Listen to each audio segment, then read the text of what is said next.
আজ আন্তর্জাতিক পর্বত দিবস। সারা বিশ্ব জুড়ে 11ই ডিসেম্বর এই দিনটি পালিত হয়।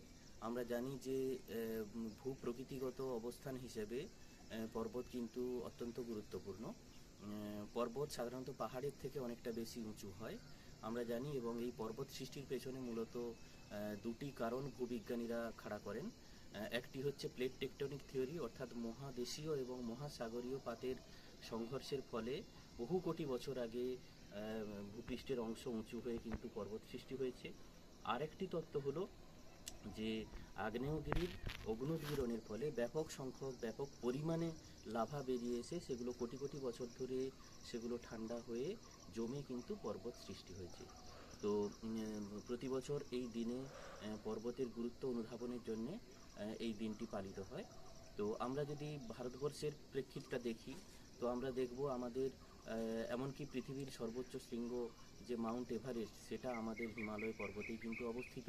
একদম আমরা জম্মু কাশ্মীরের যে কাশ্মীর উপত্যকা থেকে যদি আমরা চলে যাই একদম পূর্বে, আমাদের নাগাল্যান্ড, অরুণাচল প্রদেশ পর্যন্ত কিন্তু এই হিমালয় পর্বত আমাদেরকে ঘিরে রয়েছে। একটা ঢালের মতো, একটা প্রাচীরের মতো। শুধু সুরক্ষা দেওয়া নয়, নানান বৃষ্টিপাত, জলবায়ু নিয়ন্ত্রণ, এগুলো সমস্ত কিছুই কিন্তু এই হিমালয় পর্বতের দ্বারা অনেকটাই কিন্তু নিয়ন্ত্রিত হয়। এবং যেটা সবচাইতে বড় গর্বের ব্যাপার, যে এই হিমালয় পর্বতকে কেন্দ্র করে কিন্তু আমাদের যে নানান যে ভূপ্রাকৃতিক যে বৈচিত্র্য এবং পরিবেশগত যে বৈচিত্র্য, জীব বৈচিত্র্য তৈরি হয়েছে, বিভিন্ন ধরনের পাখি, পতঙ্গ থেকে শুরু করে, প্রজাপতি থেকে শুরু করে, হাতি, বাঘ, সিংহ, এগুলো সবই কিন্তু আমাদের এই বিস্তীর্ণ অঞ্চল জুড়ে এখানে দেখতে পাওয়া যায়। তো যেটা বলার, যে 2025 সালে মূলত হিমবাহকে থিম করে এই দিনটি পালিত হচ্ছে। তো হিমবাহ কিন্তু শুধু পৃথিবীর বিভিন্ন পার্বত্য অঞ্চলে নয়, মেরু প্রদেশেও কিন্তু রয়েছে। এবং আমরা দেখেছি যে গ্লোবাল ওয়ার্মিংয়ের ফলে এবং আরও নানান কারণে, বৃক্ষচ্ছেদন থেকে শুরু করে নানান কারণে মাটির যে কি বলা যেতে পারে, মাটির আলগা হয়ে যাওয়া, এরকম নানান কারণ একসঙ্গে মিলিত হয়ে কিন্তু বিভিন্ন দূষণ, বৃক্ষচ্ছেদন, এগুলো একসঙ্গে মিলিত হয়ে কিন্তু এবং সর্বোপরি যেটা, যে গ্লোবাল ওয়ার্মিংয়ের ফলে হিমবাহ গলে যাচ্ছে।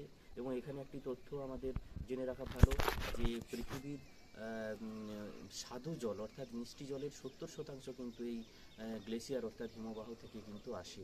তো এই ব্যাপারে আমাদের হিমালয় পর্বতের সম্পর্কে আমাদের কিন্তু যথেষ্ট সচেতন হতে হবে। তো আরেকটা জিনিস, একটা ছোট্ট তথ্য দেওয়া যাক, যে আমাদের যে পশ্চিম ভারতের যে পশ্চিম ঘাট পর্বতমালা, সেটা কিন্তু আরব সাগরে যে নানান প্রাকৃতিক দুর্যোগ, সাইক্লোনগুলো সৃষ্টি হয়, সেগুলো হিসেবে একটা রক্ষা কবচের মতো কিন্তু দাঁড়িয়ে রয়েছে আমাদের পশ্চিমঘাট পর্বতমালা। তাহলে আমাদের উত্তরে হিমালয়, পশ্চিমে পশ্চিমঘাট পর্বতমালা এবং আরও যে নানান পর্বতরাজি বিভিন্ন অংশ জুড়ে রয়েছে, সেটা ভারতবর্ষকে কিন্তু শুধুমাত্র জীববৈচিত্র্য নয়, এবং মানে সুরক্ষাও, মানে প্রাকৃতিক দুর্যোগ থেকে সুরক্ষাও দেয় কিন্তু আমাদের এই হিমালয় পর্বতমালা এবং পশ্চিমঘাট পর্বতমালা এবং অন্যান্য পর্বতরাজিরা। এবং এটা সমস্ত বিশ্বের পর্বত, যে সমস্ত দেশে, মহাদেশে যে সমস্ত পর্বতেরা রয়েছে, সেসব জায়গার ক্ষেত্রেও কিন্তু এই একই জিনিস প্রযোজ্য। তো আর একটা জিনিস, যে আমরা পর্বত থেকে, পাহাড় থেকে কিন্তু নানান খনিজ দ্রব্য, এই যে পাথর কেটে ফেলা হচ্ছে, গ্রানাইট কেটে কেটে আমরা, এখন তো প্রত্যেক বাড়িতে বাড়িতেই গ্রানাইট বসানোর চল হয়েছে, এবং নানান প্রয়োজনে কিন্তু আমরা সেই পর্বতকে ডিনামাইট দিয়ে আমরা ধ্বংস করছি। এগুলো কিন্তু আমাদের প্রাকৃতিক পরিবেশে ক্ষতি সাধন করছে। এবং আমরা দেখছি যে এই যে সম্প্রতি গত বছর আমাদের যে উত্তর ভারতে যে ব্যাপক বন্যা, ভূমিধস এগুলো হয়ে গেল, এগুলোও কিন্তু এসবের পেছনে রয়েছে।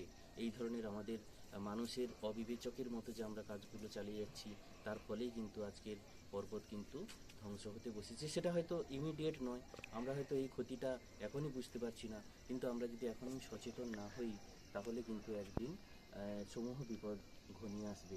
সেটা হয়তো 100, 200, 500 বছর নয়, কিন্তু আগামীর প্রজন্মকে যদি আমাদের ভালো রাখতে হয়, আগামীর পৃথিবীকে, আগামীর ভারতবর্ষকে যদি ভালো রাখতে হয়, পর্বত সম্পর্কেও আমাদের সচেতন হতে হবে।